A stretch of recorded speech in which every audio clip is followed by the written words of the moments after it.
Why you decided 100-mile range? Because that's what you've got in this module. Right, it's 100 miles in this car.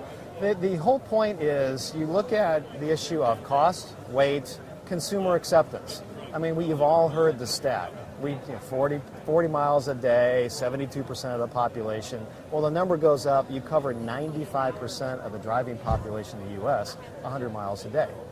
So now you think of ability to attract market share and attract consumers. Well, this car can meet your daily needs. So every day, if you wake up in the morning, 100 miles worth of range, you can do your daily commute. You can do your chores, take the kids to school, grocery shop, all those things you do. Plugging it in at night, how long will it take? If you depleted it entirely and you had a 110, how long would it take? 110 is the slowest. You get 1.4 kilowatts an hour out of that wall plug. It's what we're calling level 1. Level 1, yeah, 1.4 kilowatts. So if you ran the battery all the way down near zero, it'd take you about 21 hours. Level 2? Level 2, you cut that down to 7. So that's what you use for your dryer? Yes, it is. The Leaf will come with an option to take a DC fast charger. So in our partnership with the Department of Energy, they're going to be placing about 400 to 500 DC fast chargers across the country. California is going to get a large share of those. So what that allows is from 0 to 80% state of charge in under 30 minutes. So in consumer language, I get 80 miles of range and 30 minutes of charging. Very simple. How hard is it now to work with the utility companies and people you've never really had to work with for an internal combustion engine? That's been the real hard work that we've done over the last 24 months because we've had to go out and talk to our utility partners. That was easier. But it'll open that dialogue and go. But the cities, the municipalities, the regional planning authorities, departments of transportation, commerce, all of those groups in each one of our launch cities, very diverse group of people.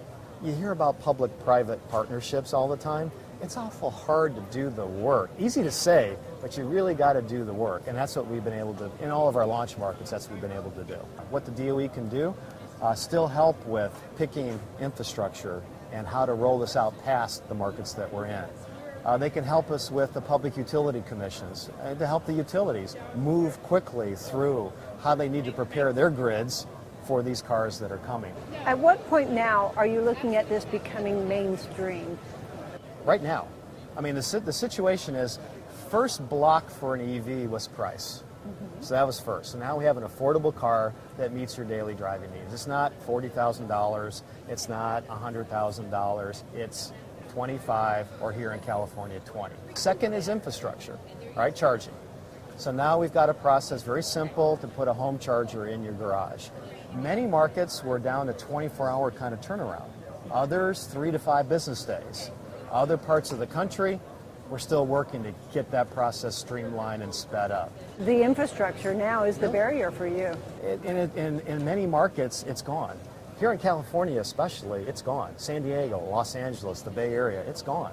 For this to become sustainable, the business model has to emerge for the charging stations and that infrastructure to go in without federal support. We have to get ready on the car side to live in a world and compete with lower costs in a world where we don't have all those incentives that are there today.